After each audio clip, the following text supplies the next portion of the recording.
नमस्कार दोस्तों, मैं हूं मनोज कुमार गुप्ता। आप देख रहे हैं मेरे चैनल को जिसका नाम है रेगुलर क्लासेस फॉर अकाउंट। और आज हम पढ़ाने जा रहे हैं आपको 12th क्लास का सिलेबस। 12th क्लास की अकाउंट पढ़ाएंगे आपको double entry book keeping T.S.. Grewal से।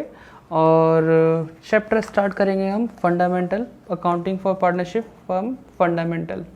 चैप्टर 2 से स्टार्ट करेंगे क्योंकि पार्टनरशिप का फर्स्ट बिगिनिंग चैप्टर है हमारा फंडामेंटल रूल्स। अगर पता होगा तो पार्टनरशिप अच्छी जाएगी। उससे पहले भी एक चैप्टर है financial statement for of not for profit organisation. NPO वाला चैप्टर है वो बाद में कराया जाएगा आपको, क्योंकि ये एक लगातार इस सीरीज़ है जैसे चलती रहेगी। पार्टनरशिप कंप्लीट हो जाएगी, 30 नंबर की पार्टनरशिप आएगी। ठीक है, तो लॉकडाउन का समय है, आप समझते हैं, और ऑनलाइन क्लासेस चल रही हैं। कई बच्चों को शिकायत है ऑनलाइन क्लासेस में समझ में उन्हें नहीं आ रहा, तो उनके लिए मैंने यूट्यूब पे ही सीरीज़ बनाना चाह रहा हूँ और इसमें लगातार सारी वीडियो आएंगी। चैनल को सब्सक्राइब कर लीजिएगा। और आप चाहते हैं कंटिन्यू वीडियो और सारी वीडियो पाना तो, और पहले एक्सेस चाहते हैं तो आप चैनल को ज्वाइन भी कर सकते हैं।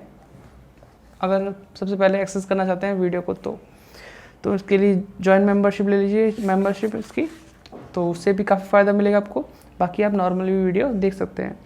तो आज जो बात हो रही है चैप्टर नंबर 2 की हो रही है फंडामेंटल रूल्स के लिए पार्टनरशिप क्या होती है।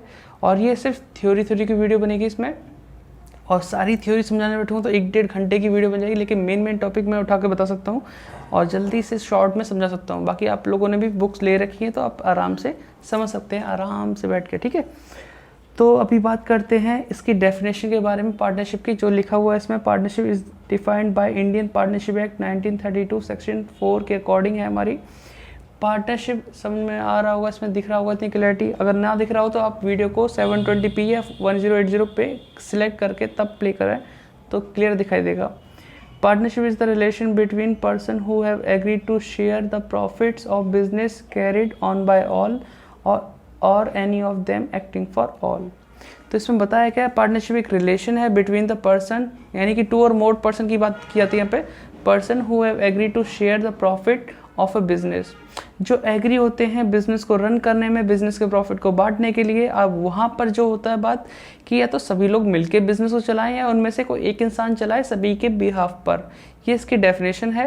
तो आपको समझ में आ ही गया होगा, पार्टनरशिप एक अकेला इंसान पार्टनरशिप नहीं कर सकता कभी भी, तो उसके लिए 2 या 2 से ज़्यादा लोगों का होना ज़रूरी है। तो मेन चीज़ ये थी, बाकी आप पढ़ने के लिए पूरा पढ़ सकते हैं। अब आते हैं थोड़ी दूसरी सेकेंड मेन चीज़ पे, जो हमारी काम की चीज़ है। एसेंशियल फीचर है कैरेक्टरिस्टिक्स ऑफ पार्टनरशिप, जिसमें लिखा गया है 2 और मोर पर्सन। जो बात हमारी पार्टनरशिप की डेफिनेशन को सही साबित करती है कि एग्रीमेंट करने के लिए, पार्टनरशिप करने के लिए 2 या 2 से ज़्यादा लोगों का होना ज़रूरी है। There must be at least 2 person to form a partnership and such person must be competent to contract, यानी कि वो ऐसे पर्सन होने चाहिए जो कॉन्ट्रैक्ट की शर्तों को पे सही साबित होते हों या फिर उनकी शर्तों को पूरा करते हों। According to Indian contract act 1872 के अकॉर्डिंग वो पर्सन जो इन कैटेगरी में, उन्हें छोड़कर सभी लोग कॉन्ट्रैक्ट की शर्तों को पूरा करते हैं। जैसे कि माइनर, वो कॉन्ट्रैक्ट नहीं कर सकता। ठीक है, person of unsound mind, minor तो समझते हैं 18 साल से छोटा, और ये हमारा है पर्सन ऑफ अनसाउंड माइंड, यानी दिमाग से पैदल टाइप से, जो इसका माइंड ठीक ठाक से स्टेबल नहीं है, जो कि सही डिसीजन नहीं ले सकता, उसको भी हम कॉन्ट्रैक्ट की शर्तों के अगेंस्ट मानते हैं। वो कोई भी कॉम्पिटेंट टू कॉन्ट्रैक्ट नहीं है वो। Person disqualify by any law, किसी भी कानून के नियम के तहत किसी को डिस्क्वालीफाई कर रखा तो वो भी कॉन्ट्रैक्ट नहीं पूरा कर सकते हैं, कॉन्ट्रैक्ट अनुबंध नहीं कर सकता, मतलब इस तरह से वो पार्टनरशिप नहीं कर पाएगा। ठीक है, तो इसमें भी आगे दे रखा है कि मैक्सिमम नंबर ऑफ पार्टनर्स के कितने नंबर हो सकते हैं वो बताया गया है। मैक्सिमम आपके बोले गए हैं, इसमें सेक्शन पूरा पढ़ लेना अगर आपको दिख रहा है तो। हाँ, दिख रहा होगा सही से। द कंपनीज एक्ट 2013 के अकॉर्डिंग सेक्शन 464 के empower the central government to prescribe the number of partner in a firm subject to maximum of number, कितने दे रखे हैं, 100 पार्टनर। सेंट्रल पावर गवर्नमेंट के अकॉर्डिंग पार्टनरशिप कंपनीज एक्ट के according ये दे रखा है इसमें। ठीक है, और वैसे देखा जाए तो the central government has prescribed maximum number of partners in a firm wide 50, मतलब टू बी 50 वाइड रूल 10 के अकॉर्डिंग आपके कितने हो सकते हैं, 50 हो सकते हैं मैक्सिमम नंबर। और अगर उसे देखा जाए तो LLP लिमिटेड लाइबिलिटी पार्टनरशिप का अकॉर्डिंग वो चीज़ कितने हो सकते हैं पार्टनर, वहाँ पे 100 हो सकते हैं। तो वही बोला, the effect in a partnership can not be more than, जो नॉर्मल पार्टनरशिप होती है वहाँ पे 50 से ज़्यादा लोग नहीं हो सकते। एग्रीमेंट, अब इस एग्रीमेंट के बारे में बताया गया है। पार्टनरशिप कब बनकर तैयार होती है? जब एग्रीमेंट हो उन लोगों के बीच में, चाहे ओरल हो या फिर रिटन हो। रिटन एग्रीमेंट ही बेस्ट माना जाता है, ओरल की कोई वैल्यू नहीं होती। बाकी से पढ़ लेना आराम से, ठीक है। लॉफुल बिजनेस, लॉफुल बिजनेस जो आप पार्टनरशिप कर रहे हो लॉफुल बिजनेस के लिए होनी चाहिए। अगला है प्रॉफिट शेयरिंग। प्रॉफिट शेयरिंग यानी कि the agreement between among partner must be to share profit and losses of the business. It is not essential that all partner must share losses. यहाँ पे एक पॉइंट दे दिया गया है, ये बताया गया था पहले तो कि प्रॉफिट हो या लॉस हो सभी पार्टनर बढ़ता है, उनके रेशो में बढ़ता है, लेकिन ये ज़रूरी नहीं कि सारे लोग ही लॉस को शेयर करें। यहाँ पे एक प्रोविज़न है कि हम चाहें तो किसी एक पार्टनर को लॉस होने से बचा सकते हैं या फिर सभी को बचा सकते हैं। यहाँ लिखा है प्रॉफिट, ये पॉइंट आगे आपको प्रूफ होगा, आगे आप देख पाएंगे इसे जब क्वेश्चन आएगा। Business can be carried on by all or any of the partner acting for all. या तो सभी लोग मिलकर बिजनेस चलाएं या फिर उनमें से कोई एक इंसान चलाए बिजनेस को, ये बताया गया है। आप लोग ये जरूर पढ़ना, राइट ऑफ पार्टनर, पार्टनर के राइट क्या होते हैं, थोड़े एक दो बता देता हूँ पढ़ के। Every partner has the right to participate in the management of business. हर पार्टनर को अधिकार होता है बिजनेस के मैनेजमेंट में पार्टिसिपेट करने का। ऐसे ही बहुत सारे राइट है, मैं बताना चाहूँगा। अभी 6 मिनट की वीडियो हो चुकी है, बहुत लंबी वीडियो खिंच जाएगी, इसलिए हम शॉर्ट में निपटाने की कोशिश करें। इसे पढ़ना आराम से, नहीं है तो पूछना। पार्टनरशिप डीड क्या होता है? पार्टनरशिप डीड यानी कि एग्रीमेंट होता है जो पार्टनर्स के बीच में होता है, उसमें बहुत सारे क्लॉजेज होते हैं। वो क्लॉजेज के बारे में बता रखा है, कौन कौन से क्लॉजेज होने चाहिए, कौन कौन से पॉइंट होने चाहिए जो पहले से पार्टनर को पता होना चाहिए। अगर इनको बारे में पता नहीं रखेगा तो दूसरा पार्टनर उनका फ़ायदा उठा के और लॉस में पार्टनरशिप को चला के और दूसरे पार्टनर को लॉस कर सकता है। इसलिए लोग डरते हैं पार्टनरशिप करने से। इनके बारे में पता हुआ डीपली पढ़िएगा और ना समझ आए तो कमेंट में पूछिएगा। वैसे एक दो बता देता हूँ। डिस्क्रिप्शन ऑफ पार्टनरशिप, जब पार्टनरशिप डीड बनाते हैं, एग्रीमेंट बनाते हैं, तो उसमें ये पार्टनर्स के बारे में पता होना चाहिए। पार्टनर्स का नाम क्या है, एड्रेस क्या है, कहाँ के रहने वाले हैं। डिस्क्रिप्शन ऑफ फर्म, जो आप फर्म खोल रहे हैं उसके बारे में जानकारी पूरी देना। प्रिंसिपल प्लेस ऑफ बिजनेस, पहले डिसाइड करना कि प्रिंसिपल प्लेस क्या रहेगा बिजनेस के लिए, जो सूटेबल हो, अच्छा हो। नेचर ऑफ बिजनेस, किस तरह का बिजनेस करेंगे। कमेंसमेंट पार्टनरशिप, कब पार्टनरशिप स्टार्ट हुई। कैपिटल कॉन्ट्रीब्यूशन, कितना कौन कौन कितना लगाएगा कैपिटल, वो फिक्स होगी या फ्लक्चुएट होगी, पहले से पता होना चाहिए। इंटरेस्ट ऑन कैपिटल, कि जो कैपिटल लगाई जाएगी उस पर इंटरेस्ट दिया जाएगा या नहीं दिया जाएगा, तो दिया जाएगा तो पहले से पता होना चाहिए या लिख देना चाहिए। ये सारे पॉइंट आप पढ़ लेना, आराम से पढ़ना, कोई दिक्कत वाली बात नहीं है, समझ में आ जाएंगे। लैंग्वेज अच्छी है टीएस ग्रेवल की। अब आते हैं मेन पॉइंट पे कि अगर एग्रीमेंट या पार्टनरशिप डीड साइलेंट हो या ना हो, उस केस में क्या रूल लगेंगे, ये ज़रूर समझ में आना चाहिए। रूल है तो आप सब कुछ सही कर सकते हैं, लेकिन रूल नहीं है तो लड़ाई झगड़ा होगा, फिर वहाँ पे निपटारा इंडियन पार्टनरशिप एक्ट 1932 के अकॉर्डिंग होगा। पहला पॉइंट है इसमें, देख पा रहे होंगे, share of profit and loss.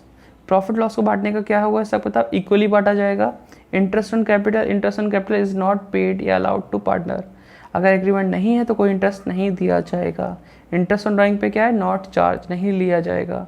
Interest on advance और लोन बाय पार्टनर, अगर कोई पार्टनर लोन देता है, एडवांस देता फर्म को, तो उसे कितना इंटरेस्ट मिल सकता है, सिर्फ 6%। अगर एग्रीड किया हो 10% का लिखा हो एग्रीमेंट में तो 10% मिलेगा, लेकिन नहीं लिखा है तो उस समय सिर्फ 6% मिलेगा। ठीक है, यहाँ पे पूरा लिखा है, interest on loan bye partner is a charge against profit. It means interest is paid whether the firm earn profit और इनकर लॉस। इंटरेस्ट पेड किया जाएगा हमेशा, चाहे लॉस हो रहा हो या प्रॉफिट हो रहा हो। ठीक है, उस केस में बोला गया इसमें। रेम्युनरेशन टू पार्टनर, रेम्युनरेशन यानी सैलरी कमीशन बोलते हैं, is not paid allowed to any partner. Admission of partner, new partner can not be admit unless the partner all partner agree to it. जब तक सारे पार्टनर एग्री नहीं होंगे नया partner admit नहीं होगा, इस बारे में बताया गया है। ठीक है, तो ये मेन चीज़ें हमारे पास, ये तो आप समझ सकते हैं।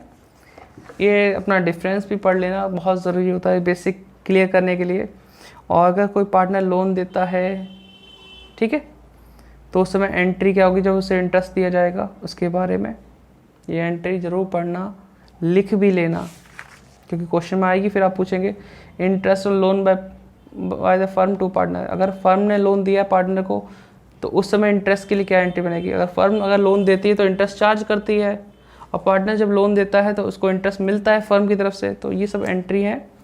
Rent paid payable to a partner, अगर रेंट पे करना पड़ जाए पार्टनर को, जैसे पार्टनर की कोई चीज़ हो किराए पे ले रखी हो फर्म ने, तो ये मेन चीज़ है। तो बेसिक कंप्लीट करना चाहूँगा, जल्दी छोटी सी वीडियो बने बस। यहाँ प्रॉफिट लॉस एप्रोप्रिएशन का फॉर्मेट है, इसको जरूर पढ़ लेना। लिख भी लेना ध्यान से, क्योंकि बहुत काम आने वाला चीज़ है। जिसमें लिखेंगे डेबिट साइड है, क्रेडिट साइड है। क्रेडिट साइड में प्रॉफिट वाली चीज़ होती है, डेबिट साइड में नुकसान वाली चीज़ होती है, जो पार्टनर को देने वाली चीज़ें होती है, जैसे पेमेंट करने वाली चीज़ें। तो ये एप्रोप्रिएशन है। एक तो आपका पहला ट्रेडिंग बनता था, प्रॉफिट लॉस बनता था, उसके बाद वाली चीज़ है ये प्रॉफिट लॉस एप्रोप्रिएशन। ठीक है, यहाँ प्रॉफिट एंड लॉस आएगा, आपका जो भी प्रॉफिट होगा, इंटरेस्ट ऑन ड्राइंग आएगा, अगर लास्ट में लॉस बचा है तो लॉस यहाँ पे दिखाया जाएगा। यहाँ पे आएगा प्रॉफिट एंड लॉस। अगर स्टार्टिंग में बिजनेस को लॉस होता है, ठीक है, उसको यहाँ ट्रांसफर करेंगे। इंटरेस्ट ऑन कैपिटल, जो भी पार्टनर का इंटरेस्ट बनता है, पार्टनर की सैलरी, पार्टनर कमीशन, रिजर्व, और लास्ट में जो आंसर बचेगा वो प्रॉफिट डिस्ट्रीब्यूट होगा रेशियो के अकॉर्डिंग। ठीक है,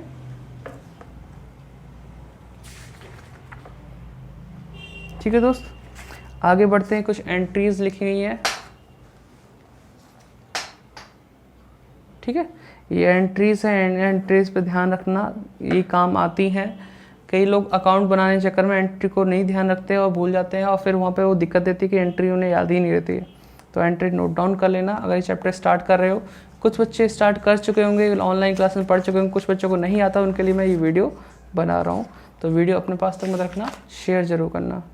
ठीक है, इसके साथ ही एक और चीज़ होती है हमारी पार्टनर्स कैपिटल के बारे में जानकारी। पार्टनर कैपिटल जो बनता है अकाउंट, वो दो तरह मेथड पे बनता है, फिक्स कैपिटल अकाउंट मेथड और फ्लक्चुएटिंग। फिक्स में ये बताया जाता है कि कैपिटल उनकी फिक्स रहेगी, पार्टनर्स की शुरू से लेकर एंड तक वो चेंज नहीं होगी। इसीलिए यहाँ पे दो अकाउंट बनते हैं, कैपिटल के लिए अलग अकाउंट, बाकी सब जो मैटर होता है वो करंट अकाउंट में आता है। एक्स्ट्रा जो भी एक्टिविटी होती है, जैसे कि अगर हमने यहाँ पे लिखा कैपिटल अकाउंट में बैलेंस BD, तो कैपिटल का बैलेंस आ गया।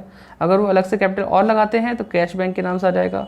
अगर वो ड्राइंग करते हैं अगेंस्ट कैपिटल वाली, यानी कैपिटल का लगा हुआ पैसा ही विड्रॉ करते हैं, तो कैश बैंक के नाम से निकाल सकते हैं। बाद में जो बचेगा वो कैपिटल, ये लास्ट ईयर मतलब ओपनिंग कैपिटल होगी और ये क्लोजिंग कैपिटल होगी। ठीक है, ये स्टार्टिंग कैपिटल, ये एंड की कैपिटल। ऐसे करंट अकाउंट होता है जिसमें हम बाय बैलेंस BD से स्टार्ट करते हैं। अगर पहले से कोई बैलेंस है वो डाल दो, फिर जैसे यहाँ पे इंटरेस्ट ऑन कैपिटल, जैसे एक पार्टनर को मिलता है वो चीज़ यहाँ ना डाल के यहाँ डालते हैं इंटरेस्ट ऑन कैपिटल। पार्टनर की फ़ायदे वाली चीज़ें जैसे कमीशन हो गया, पार्टनर की सैलरी होगी, और प्रॉफिट लॉस एप्रोप्रिएशन हो गया। डेबिट साइड में जैसे कि इसका पॉजिटिव बैलेंस इधर आता है, नेगेटिव इधर आता है। ड्राइंग अगेंस्ट प्रॉफिट है तो यहाँ आ जाएगा, इंटरेस्ट और ड्राइंग के नाम से आ जाएगा। ठीक है, जिस पर ड्राइंग पे इंटरेस्ट हुआ। प्रॉफिट और लॉस अगर पार्टनर का है वो आ जाएगा। बाद में बैलेंस CD बचेगा, तो वो करंट अकाउंट का न्यू बैलेंस जिसे बोलते हैं, ओल्ड ये न्यू। ठीक है, ये होता है हमारा फ्लक्चुएटिंग कैपिटल के अकॉर्डिंग मेथड है। फ्लक्चुएटिंग जहाँ पे बोला जाता है कि आपकी जो कैपिटल स्टार्टिंग में थी वो ज़रूरी नहीं एंड तक वही रहेगी, चेंज हो सकती है। अगर प्रॉफिट ज़्यादा हुआ तो प्रॉफिट यानी बढ़ के मिलेगी, और अगर लॉस ज़्यादा हुआ तो वो कम हो जाएगी कैपिटल। शायद उम्मीद करता हूँ आपको दिख पा रहा होगा, छोटा छोटा लिखा है। तो by balance BD, cash account, additional capital के लिए interest on capital, commission, partner salary और प्रॉफिट लॉस एप्रोप्रिएशन। इधर आता है डेबिट बैलेंस इनका, और टू कैश बैंक के नाम से ड्राइंग अगेंस्ट कैपिटल आती है। यहाँ पे ड्राइंग अकाउंट लिखा है तो ड्राइंग अगेंस्ट प्रॉफिट हुआ कि प्रॉफिट के हिस्से में से ड्राइंग की गई है, इंटरेस्ट ऑन ड्राइंग और प्रॉफिट एंड लॉस अकाउंट, और ये हमारा बैलेंस CD हो गया। तो इतना सा फॉर्मेट है, ये आपका दो टुकड़ों में बांट के इधर बना दिया है, और ये आपका सिंगल दे रखा है। तो आप इसे वीडियो को पॉज करके भी नोट कर सकते हैं। तो फिलहाल तो इतना ही था थ्योरी के मामले में। अब आपको क्वेश्चन कराएंगे। ठीक है, थ्योरी वाली वीडियो को शेयर करना, क्वेश्चन पे मिलेंगे जब मिलेंगे नेक्स्ट वीडियो में। तब तक के लिए जय हिंद, जय भारत। और क्वेश्चन सारे कराए जाएंगे मोस्टली। ठीक है, इंपॉर्टेंट जितने भी क्वेश्चन है, क्योंकि टाइम कम बचा है। पेपर आपके मार्च के सेकंड वीक में हो सकते हैं, सुनने में आ रहा है।